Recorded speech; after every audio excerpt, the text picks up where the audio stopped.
What do YouTube? I'm back with another video, man. This video is titled "Cop Runs into Serial Killer Dumping Body Parts in River." This shit already sounded wacky as hell. This video is made by Dr. Insanity. He got about 5 million, subscribers. He been doing this shit. Let's go and jump into the video. Got me some thunky roll. Go ahead and get you some thunk, man. Let me know what you rolling out of in the comments, something like that. Let's get it. Shit, bless me. You better have said bless me. Who are you? Stop right there. Go ahead and stop right there. This Idaho state officer is pointing his flashlight at 70-year-old Alan Bruce. He has no idea that the man he just ran into was in the middle of dumping human body parts in a nearby river after murdering, dismembering, and meticulously covering up the crime scene. Okay, so what are you doing? Got a problem going on down here, and I just want to make sure you work that guys. All right, so you're just trying to keep an eye on stuff then. Yeah, excuse me for if I got you excited. All right. After Alan walks away, it would take investigators days to discover exactly what he dumped in the river, leading them through a twisted maze of misleading clues and disturbing discoveries, and what might be the worst crime these small-town officers will ever uncover. Oh, it stinks bad. You can pick your friends and you can pick your nose, but you can't pick your family. There is no body found. He was reduced down. I ain't gonna say he didn't eat with that shit, but he thought he said something so crazy. He did, but he really ain't. But he really ain't. to nothing.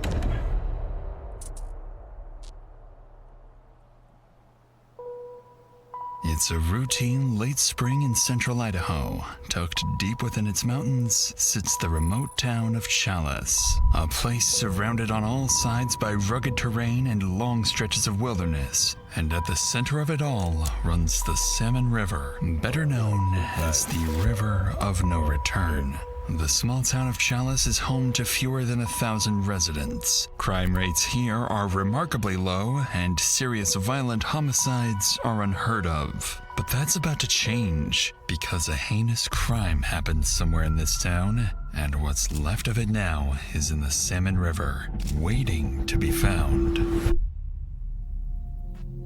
The investigation begins on an early Saturday afternoon, less than a year ago, when an elderly woman walks into the local police station to report someone missing. When he's upset, I'm just surprised he hasn't been back to see. That's why I'm concerned. Yeah. Do you know what he was wearing Sound like she got a voice changer on, goddamn. last when he left? Pair of boots, blue jeans, and I think it was a dark t-shirt and That's what them cigarettes, Mountain Dews, and Coca-Cola do. baseball cap, and he's got a little pug rider that is with him everywhere. Who is Patrick to Just you? one of my dear kids that I've taken under my wing. Okay, so not biological. No. Okay. There's a picture. Yeah, picture, okay. Does this picture resemble what he looks like right now? His beard is a little fuller, and his hair is in better shape than that. The man in those photos is 47-year-old Patrick Shelton. His adoptive mother, Helen, goes on to explain that Patrick spends most of his time up in the mountains, cutting and selling firewood, often late at night. He's got a chainsaw, usually at least one weapon on him, and his dog Ryder is always by his side. Additionally, Patrick doesn't really have a fixed place to stay. He moves between properties, parking motorhomes and trailers on other people's land, often getting into disputes when it's time to leave. In most missing person cases, it takes days before investigators get a solid lead to work with. But in the town of Chalice, that process is about to be cut short. I remember you mentioned something about when you talked about him going to Alan Bruce's. It seemed like you said something to where they had some conflict recently. They have. Yeah. Okay. Do you know why he went there? He was supposed to go move his motorhomes, and when he got out there, Alan had moved them with the bulldozer. Okay. Not good. Probably screwed up the transmissions, and I don't know. The name Helen mentions immediately rings a bell because officers know exactly who she's talking about. 70-year-old Alan Bruce is a local resident with a rural property just out of town, working odd jobs, including welding and mechanical work. But that's not what people in Chalice know him for, because Alan has a different reputation, built on constant disputes and ongoing conflicts with other locals. Just earlier in the year, he was reported for allegedly throwing gas bombs and setting a woman's property on fire. So based on Helen's Golly, that's a terrible neighbor. That nigga fucking you up. statement, officers prepare to head out and speak with Alan, see if he can point them in the right direction. At this point, officers aren't too surprised that Alan's name came up, and don't expect anything serious. In reality, something already happened between Alan and Patrick just a night ago that ended very gruesomely.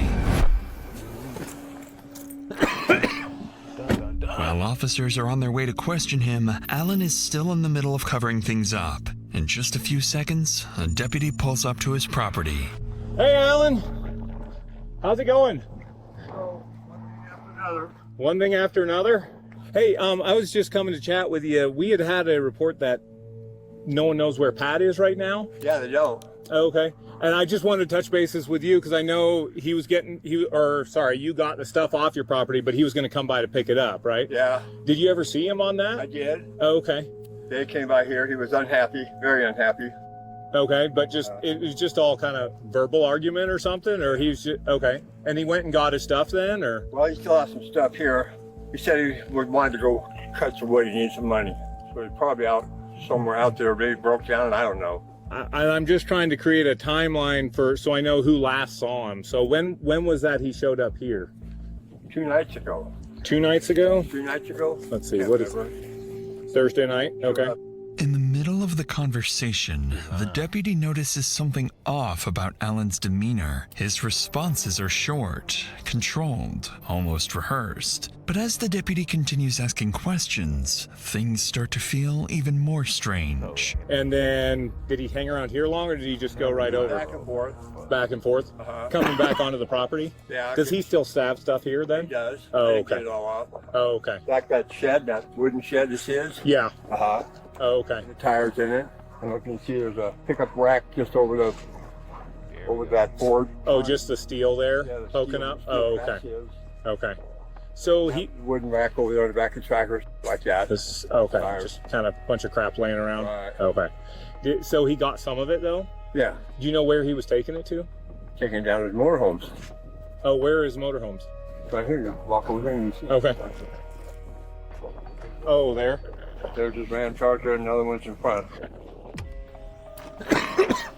The motorhome Alan is pointing to does belong to Patrick, but more importantly, it holds items that might explain what really happened to him. Alan goes on to explain that he moved Patrick's motorhomes himself because of the ongoing disputes and problems between the two, which sounds normal considering they're frequent business partners. But as the conversation continues, the deputy takes note of Alan's shifting body language and quietly requests another officer to the scene. There's a noticeable tension in the way Alan carries himself. This is because while he's speaking to the deputy, his sole focus is on the barrels sitting just a few feet away, with Patrick's dismembered body parts hidden inside. Crazy. He's riding along Niggas with be me. sick as hell. I know. I was just on Niggas be sick as hell. I know he was shitting bricks the whole time, just thinking like, fuck. a phone call for a minute, so I didn't want to bring that out here, So did he stay here last night, or? No. Oh, okay. Okay. And he didn't tell you where he was going to get the wood? Hold on. It was Thursday night he left here, not last night. Okay. Does he have any favorite spots so we can just go He's got a check spot for up him? there at Bay Horse, pretty close to the top. You go up there before you get to the rest area, the potties. This road takes off and goes down the hill and crosses the creek. Uh-huh.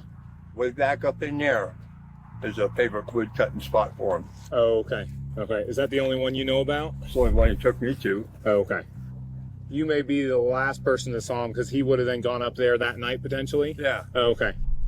Notably, Alan's demeanor shifts once again, With a second officer on scene, he becomes more composed and careful with how he answers questions. Despite this noticeable shift, Alan provides deputies with something useful, a location where Patrick might be. The place he mentions is a remote area about 20 miles out, near the so-called River of No Return. Naturally, it's somewhere deputies need to check, but before heading out there, they decide to take a quick look around the motorhome Alan pointed to earlier. A small decision that will give police something useful to work with later on.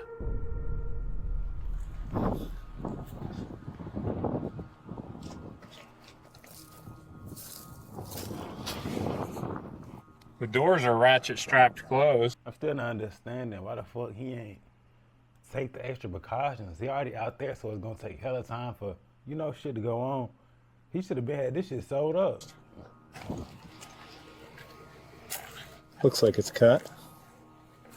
Are these your footprints? No. Maybe take a photo of those. Yeah, that one looks open. That looks, I think it looks cut. If that is a deadbolt, but that's an additional. I'm assuming Alan had to access it to put it in neutral. Technically, you could be looking at unlawful entry. Clearly, the locks have been tampered with, consistent with Alan's explanation that he moved the motorhome himself. It's a small detail, but one that could give officers grounds to detain him later on, depending on how this unfolds. But without a warrant, officers can't search inside the motorhome, so they step back, leave the scene, and head towards Big Hill, where Patrick might be. At this stage, there is still no confirmed crime. Alan has been forthcoming, and nothing directly points to anything serious just yet. But by the end of this night, police will have more than one suspect on their hands, and what might be the worst crime this town will ever see. But before we get to that, it's important to note that cases like these can affect the mental health of both the officers and the innocent people involved, and stressful situations in everyone's life can often have the same effect. I hit a point where trying to move on wasn't working, and I didn't really have anyone I could talk to without feeling like I was a burden or worrying about how they'd react or what they'd think. And that's when I realized having someone completely outside your life who can give you a answer. This is a fucking spot, man. Earning BetterHelp. Actually Roughly 2 hours later, for a split second, I cared about you, man. Roughly 2 hours later, deputies arrive at Big Hill, where Patrick was known to frequent for cutting firewood. On the ground, deputies notice tire marks and begin following them, and as they continue along the trail, they spot something in the distance. A red pickup truck matching the description of Patrick's vehicle, with a damaged windshield. Okay, can you say that? It's windshield. Yeah, I think that's normal. I believe so. Who the fuck are you, nigga? Who you supposed to be? What you believe, nigga? Who you believe in, nigga? Custer County Sheriff's Office. Can you hear us? Dog's in the seat. Alive? What was the dog's name? Ryder. Ryder, buddy. Ryder. It awake? No, I saw him moving. Dog's been in here a while. He done smelled the dog, too. Oh. The dog shit He's him? moving. It's definitely a he, by the way. Hi, baby. Oh. I'm here, okay. We're gonna get you some water, okay? Where'd he go? Where did he go? Miraculously, Patrick's dog Ryder is still alive after 2 full days, but he's severely dehydrated. As deputies pull Ryder from the vehicle and give him water, they notice something else. Patrick's chainsaw is missing from the truck, suggesting he might still be somewhere nearby. And while they discuss their next steps, Ryder suddenly begins reacting to something in the air. Dogs like Ryder have a sense of smell up to 100,000 times more powerful than humans, comparable even to trained police canine units. Without realizing it, officers I did not know that. That little bitch can smell. He got that little nose on him. I never knew that. Stumbled onto their strongest lead yet, and Ryder might guide them directly towards the end. Yeah, Ryder, snitch, man. Justice for your owner. That's some real ass shit. If Ryder helped in any way, he a real nigga. Answer they're looking for. Poor buddy. What's up? think my camera No. does. So that makes me think he could be down lower if he would, because his chainsaw's not here. Yeah. He always has his go down for a chainsaw. walk? I'm thinking so. I'll go with you. I kind of want to walk down there and see if his behavior still points that way. Right. Let's walk him. Come on.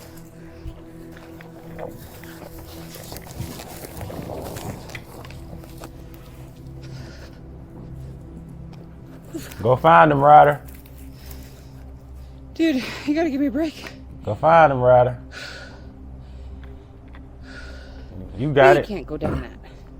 That is a completely down. There is no angle to that. I'm arguing with a dog. As luck would have it, the dog picks up a scent, but can't pinpoint a specific location. The reason for that is something officers haven't realized yet, because there is no single place where Patrick might be. He's already been dead for 2 nights, dismembered with his own chainsaw, and scattered across the very mountains deputies are now searching. Some of his remains are already floating down the river of no return, just 20 miles from where they're standing. None of this is apparent to deputies yet, so they decide to take a closer look at Patrick's pickup truck for any additional clues. What they notice inside is very sketchy. Dark red staining across the interior, heavily soaked towels on the driver's seat, items marked with blood, and a discarded mail letter with the name Ellen Bruce on it. Something violent happened here, and the more deputies think about it, the more obvious what happened to Patrick becomes. So before the evening ends, they Seeing all that shit, adding that shit up, I wanna even come to that assumption. I ain't gonna lie. secure the scene and return to town, where they talk to other acquaintances of Patrick who collectively make one thing crystal clear. Alan had an ongoing feud with Patrick. He recently moved his motorhome using heavy equipment and damaged it in the process. And he's the only person anyone can think of who might want to hurt Patrick. With that in mind, investigators formally identify Alan Bruce as the primary suspect in Patrick Shelton's disappearance. But the Could've been reality did and that. discoveries awaiting investigators in the coming hours are anything but straightforward, as they'll soon find themselves investigating more than one suspect. For the time being, though, search warrants are requested for both properties, and Idaho State Police are called in, bringing in a team of experienced detectives. However, as the multi-agency effort is underway, someone in town is simultaneously running their own homicide cover-up operation. As night falls, Alan moves quietly, continuing to dump body parts and evidence in the river, and burning anything that could tie him to what he's done. At the same time, police's search and rescue units are mobilized, preparing to comb through the surrounding terrain for any sign of Patrick. Around midnight, Deputy Mike is sent to patrol near Patrick's truck, monitoring the area in case anything changes. A few hours into his shift, something does.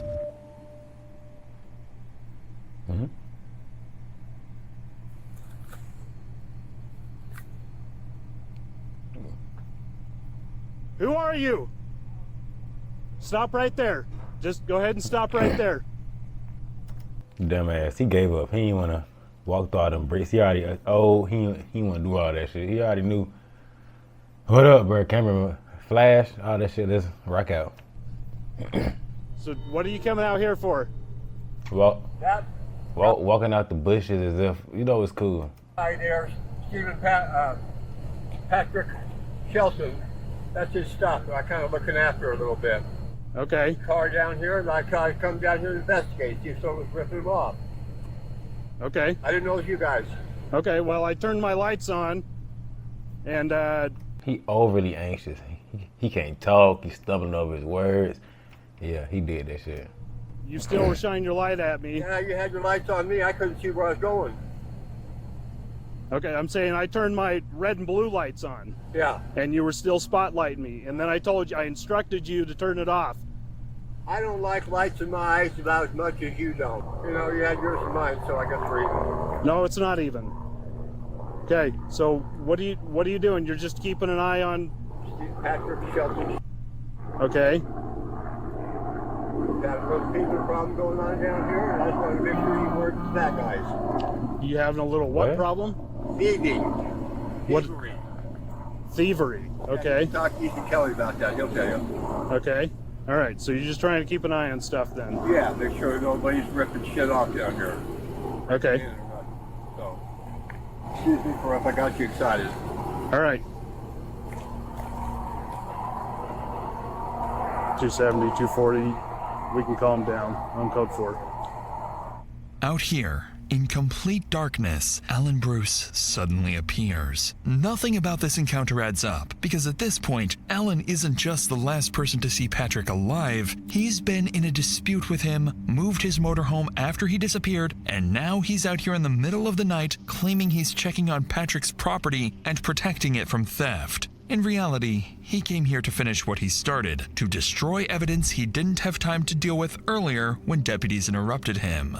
Worse yet, just minutes ago, he was at the River of No Return a couple miles away, disposing of what was left of Patrick. Deputy Mike doesn't know any of this yet, but this creepy encounter makes it clear that Alan knows something police don't. Unfortunately for him, this is where things begin to crumble, because coming back here tonight is the mistake that's about to collapse his entire cover-up operation.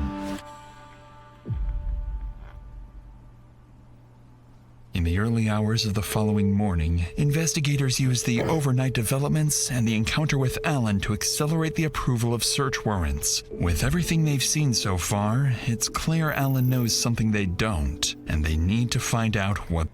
They should have added all that shit up. Everything been adding up to it. Like, I don't know. I feel like it should be. It probably is some kind of probable cause to just arrest somebody, but it should be more of that. Like, they can just hold you for 72 hours or something while they doing all this. Cause he's still dumping and destroying evidence. What the fuck?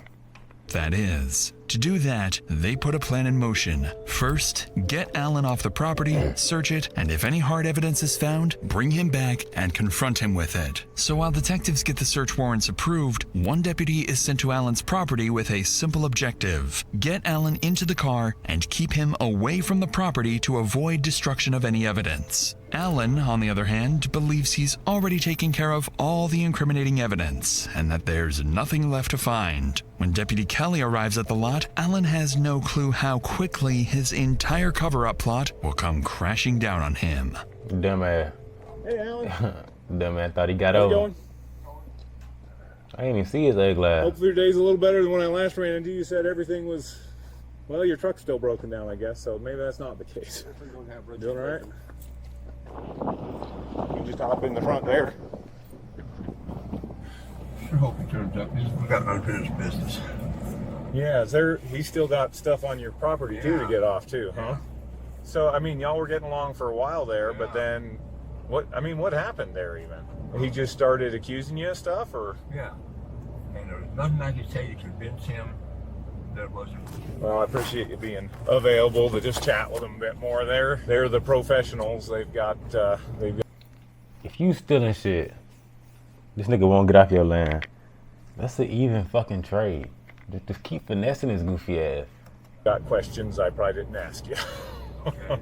Even as the deputy tries to subtly probe for more information, nothing useful comes out of it, and Alan sticks to his story. Interestingly though, Alan appears noticeably more relaxed, likely because he's confident that there's no When they caught him outside walking in the bushes, he's stumbling, he didn't know what to do. way police can tie him to a crime.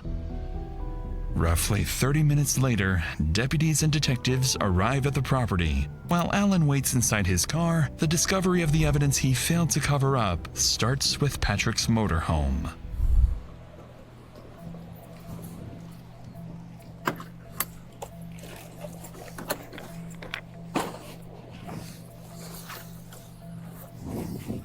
Sheriff's office. Make yourself known.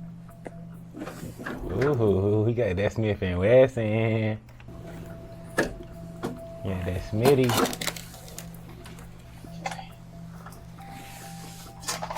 Oh, it look crazy in there. Golly.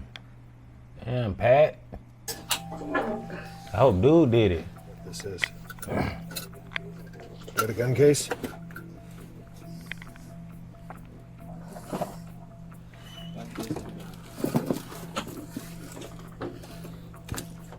Patrick's empty gun box is consistent with earlier statements that he always keeps a firearm with him. The problem is, that gun is nowhere to be found in the motorhome, and it was never found in his pickup truck the previous day. With Patrick's motorhome cleared, officers move over to Alan's property. Alan owns multiple structures and vehicles on the lot, and after clearing a few of them, deputies find no obvious signs of a crime. It seems like Alan's cover-up operation is successful so far, but that begins to change as deputies notice something unusual lingering across parts of the property. Something stinks. Oh, it stinks bad. Just kind of pull that one down. So we're just gonna hold on this trailer till we can get keys. If he won't give us keys, then we'll go from there. But we need to hold on this until we get that. You know, it smells crazy right there in that little area. A dead body, anything like that. I know you've been walking down the street, you smell the motherfucking raccoon or something, you know, a possum, some guy hit a squirrel. But that shit stinks so fucking bad. I don't know how humans smell, but that shit sick. It's probably in that freshly moved. Like rancid, like shit stink. You know, certain shit stink, but the smell of some dead just different. Hit your nose different. Do we want to call out the cadaver dog? Let's go ahead and do it while we're here. We've You got a cadaver dog? Damn. Cleared. It might be the best way to get something to hold him. As the search continues, deputies can smell an odor of burnt meat across parts of the lot, but no clear source. After checking around the structures again and searching the open areas, they can't find anything. So, to pinpoint the source, deputies call in a cadaver dog trained to detect human remains. And a few minutes later, police canine Spy arrives on scene. After Man, he's sitting there chilling. Why the fuck he didn't take this part away? Why did he not get himself right by just taking his little thing off? He could have saved himself for real. They ain't had no other evidence. Running the dog across the property, Spy open land. He should have took that shit like. He should have took that shit like back. You know what I'm saying? Begins alerting to the presence of something inside a set of barrels. I'm rolling.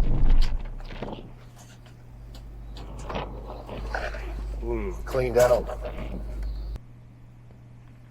That looks gross in there. Yeah. That looks gross in there. He ain't washed none of it out. Okay, so it's not looking, yeah. He ain't washed none of it. Yeah. No, we got our window.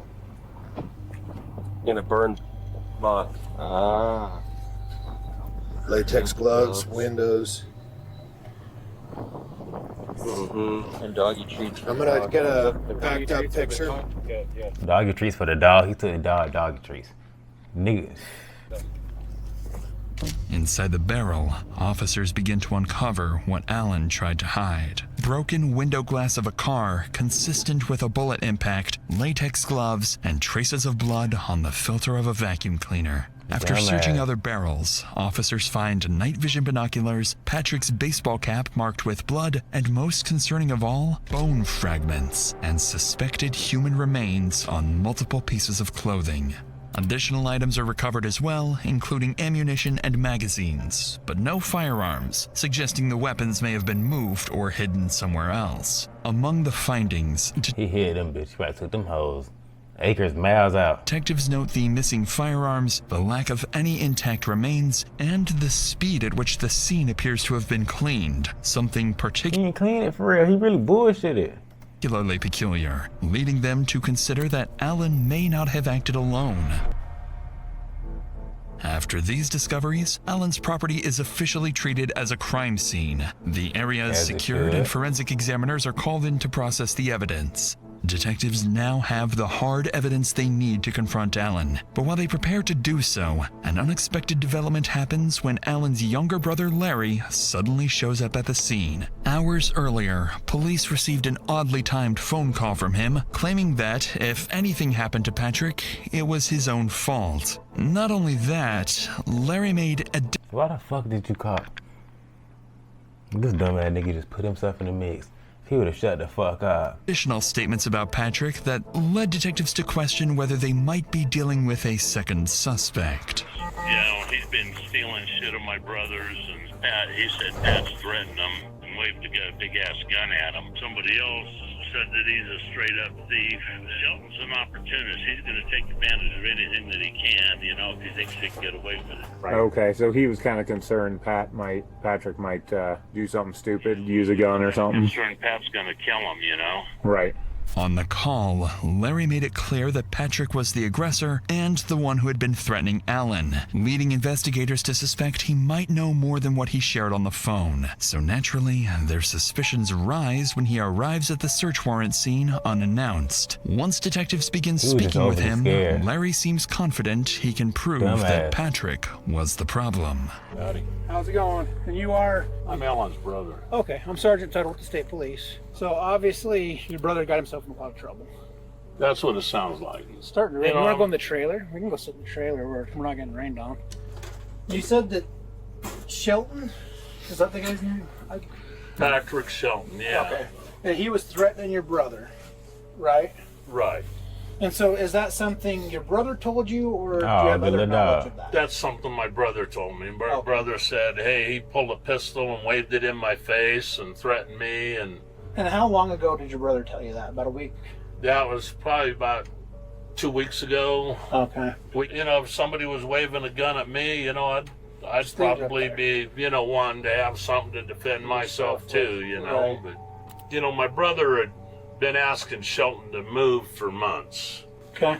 And Shelton was like, well, f*** you, basically. So my brother took the little road grader, the little dozer, and pulled his stuff and put it out here on the other side of the fence. Them dozers ain't cheap, boy. He got some money. And he got multiple little vans, even though they all look terrible. He got multiple. Something your brother told you, or is it something you saw? As far as moving the stuff? Yeah, I came by the day that he was moving stuff on the way home. What I done know, when my brother moved the stuff just to try to get the pressure off of my brother, I texted Shelton and I told him, hey, I moved your crap off of my brother's lot. So then he texted me back when he got to town going, I got a beef with you. I mean, Shelton's a drunk and a dope fiend. Okay, so I told him you're f***ing up, not getting your junk off my brother's lot. That was off Alan's lot. That was May 3rd. Okay. He goes, I'm broke down, trying to get a ride. Then you said, never mind, I moved it for you. Give Alan back whatever you took it his. Yeah, he goes, who is this? Alan's brought the beef to me anyway. I don't have any of his. Well, Alan kept showing me pictures of stuff that was missing, where it was and missing, and Patrick was like one of the only people in here. So, I have a beef with you too. Okay. Let's put, bring your beef. We know who you are, drug addict. Too fast. Just remember, you me with all of us. And I'd taken pictures from the sheriff's office parking lot, thinking that, well, maybe he'd think I'm a sheriff, and maybe he'd pack his, or leave Alan alone and get the fuck out of town, He should have just shut the fuck up and not even came or said anything. He would have been good. I put, with me, with all of us, you'll lose. Best thing for you to do is pack up and leave Custer County and don't come back.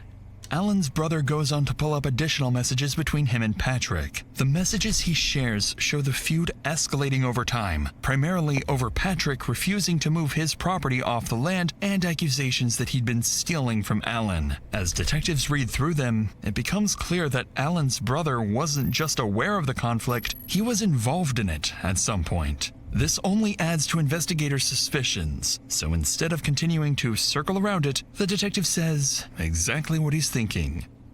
Yeah, it's... And no sign of Shelton, though, huh? Find a body or anything? Or there's signs of Shelton, just not living signs of Shelton.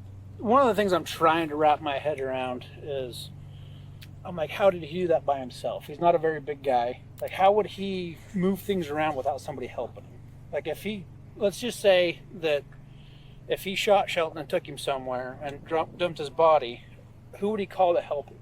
I have no fucking clue. I mean, he His fucking brother. wouldn't call me. Come on. Right. That's what I'm saying. Does he have good friends that? I don't know. I don't know what he's capable of. You know, I mean, Right. I don't know anybody that would help him move something, you know, help him commit a crime, Right. you know. I mean, my wife would shoot me if I helped him, you know. How long you been married? Since That's the defuse. The police just defused him with that question.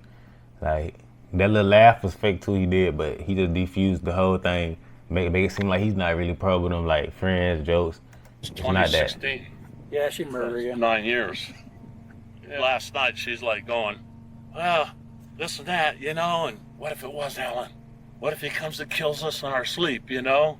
I was like, you know, because, I mean, she was watching that Criminal Minds for a long time, you know, after she retired from the DA, you know. It's like, you know, serial killers, you know. Tell her baby's Custer County. You know, don't worry about serial killers. When it's all said and done, everybody will know everything. You can pick your friends and you can pick your nose, but you can't pick your family. On that interesting remark, Larry shifts from Makes defending sense now his that I brother hear it. to no longer being certain, and begins to see things the way investigators do. With nothing else to add, police wrap up the interview with Larry, still uncertain of his involvement. Now they can finally turn their attention back to Alan, who's still sitting in the car, completely unaware of what's just been uncovered on his lot. At this point, investigators have enough to place Alan under arrest and pursue homicide charges. The problem is, they don't have a body, and they don't have a confession, both of which are critical in building a solid case, especially when it comes to proving exactly what happened and how. But with the evidence discovered on his property, this is their best chance to confront Alan directly and push for a confession. The stakes are extremely high. If Alan plays his cards right, your best bet, just ask his ass shit. That's how you can really do shit. a skilled defense attorney can create just enough reasonable doubt to get him out of this scot-free.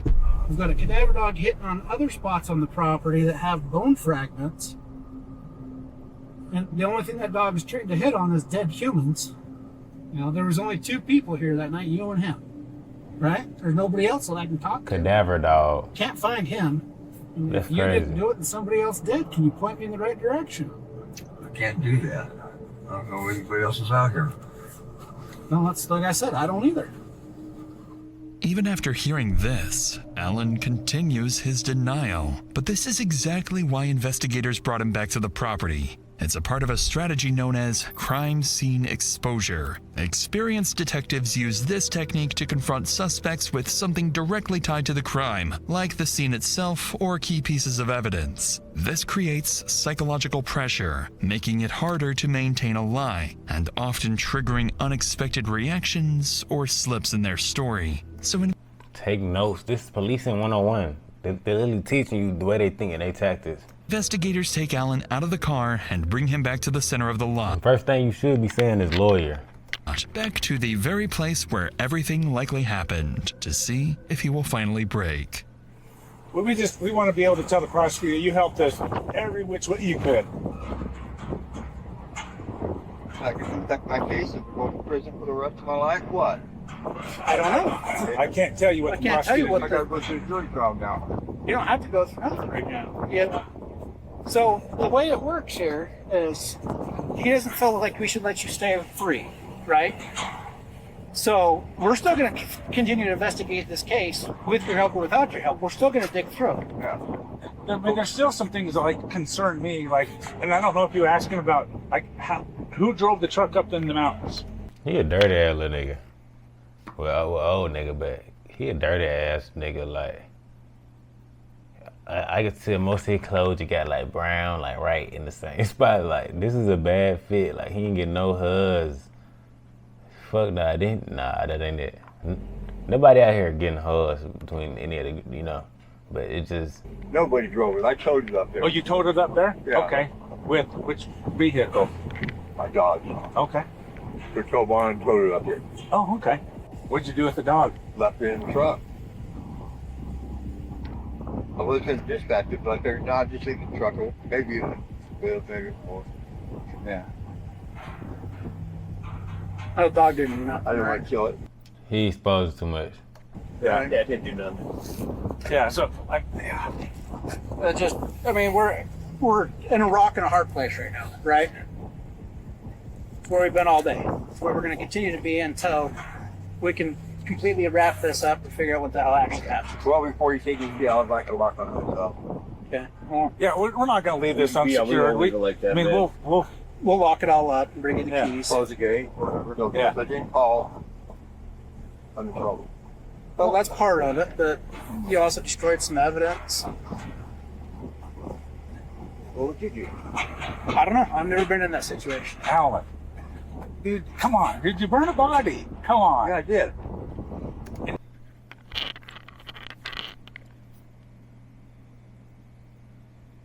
He stood on it. I respect him. You didn't tell anybody. So, like, look at it from our point of view.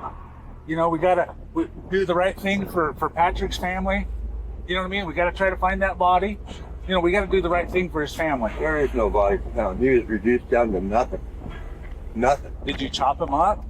Ooh, he telling did he ain't getting out. No, I threw him in a burn barrel with a bunch of wood underneath him. And, yeah, I chopped him up. Like, I took a chainsaw to him. Okay, where's the chainsaw? It's gone. It's gone. Did you throw it in the river? I got rid of it. Believe me, I burned it. You burnt the chainsaw? Yeah. Is it in the barrel? Yeah.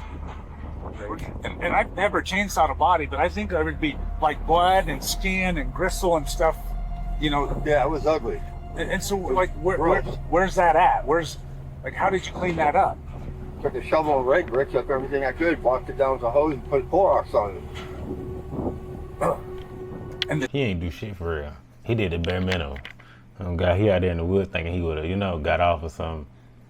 Chainsaws where? Keep the burn barrel and burned it last day. Alan finally cracks, admitting that he shot Patrick, dismembered him, and burned the body before disposing of the remains. With a confession now on record, investigators turn their attention to a critical question. Did Alan act alone, or is there something even darker he's still hiding? But before detectives can press further, Alan makes a surprising claim. He came up with that pistol. We're going to do it. And we're not arguing. We're not arguing that point. We're just trying to figure out like what you did with the body, how you did it, and where it's at. If there's anything left. Not much. Did you have any help with it? That's just where you shoot, shut up, and shovel. Do you see our point? I mean, what we're trying to do at all, Alan? I tried to hide it and get away with it. Yeah. And like I said, we're just trying to, get some closure for his family and present the picture so that. I can't even say Granddad don't even get no fuck. He listening because he feel bad because he finna go fuck his life up, but he don't really get no fuck, bro. He already 70. He done did too much. Everybody understands why you did what you did. Said you better pull the trigger. Mother things coming up with the gun. At that point, it was me or him, but. Despite Alan's claims that he killed Patrick in self-defense, it hardly explains the brutality and concealment that followed. Following this, Alan is arrested and charged with first-degree murder along with multiple additional charges. Later that day, dive teams and officers are sent to the river area where Alan claimed he dumped the remains. But despite extensive search efforts, nothing of evidentiary value is recovered. In the days that follow, police obtain a warrant to search Alan's phone, where they find the most critical evidence in the case. On Alan's phone, detectives find a hostile exchange from May 7th, where Patrick texts Alan, "You will be seeing me soon. Make your peace." And Alan responds, "Never be at my place after dark or else." But it's in the camera roll where they find what they had been unable to locate for days. A photo of Patrick, dead inside the cab of his truck with his silver pistol next to him. The photo was taken at 6:25 a.m. on May 8th. When asked about it, Alan claims he took the photo as proof, in case he ever needed it. I don't know. See, that make it kind of choppy. Like he finna sit in jail because the way it happened. But like, he might have been able to get off, like, cause he did say make your peace and it is your land. He should have just called the police and told them what it was. He's taking pictures. A couple months later, in July 2025, police receive a call from fishermen reporting a burn barrel floating in a different area of the Salmon River. Officers and divers recover the barrel and transport it for forensic examination, but no human remains or items linked to Patrick are found inside, likely because everything had already been destroyed or lost in the River of No Return. As for the missing firearms, investigators later uncover both the rifle and Patrick's silver pistol at the residence of an associate of Allen. The man claims Allen brought the weapons to him asking him to sell them, and with no evidence tying his associates or his brother to the homicide or the cover-up, investigators determined that Allen acted alone. In October 2025, Allen's initial charges were reduced to second-degree murder and destruction of evidence after Allen entered an Alford plea, meaning he maintains his innocence while acknowledging that prosecutors have enough evidence to convict him. In November 2025, a judge denies Allen's last-minute attempt to withdraw the plea and sentences him to 20 years in prison. He must serve at least 10 years before becoming eligible for parole, meaning he will get a chance to walk free in his 80s. But given the severity of the crime, there is a very real possibility he never leaves prison at all. Damn, man. Long live Pat, man. He got off by the fucking property, nigga. That shit is bad, bro. I ain't gonna lie. He could have got off, though, if he would have shut up and his brother would have shut up. I ain't gonna lie. I really thought his brother was involved in that shit, too. My dumb ass. But yeah, man. Go fuck with Dr. Insanity, man. Like, comment, subscribe for more content.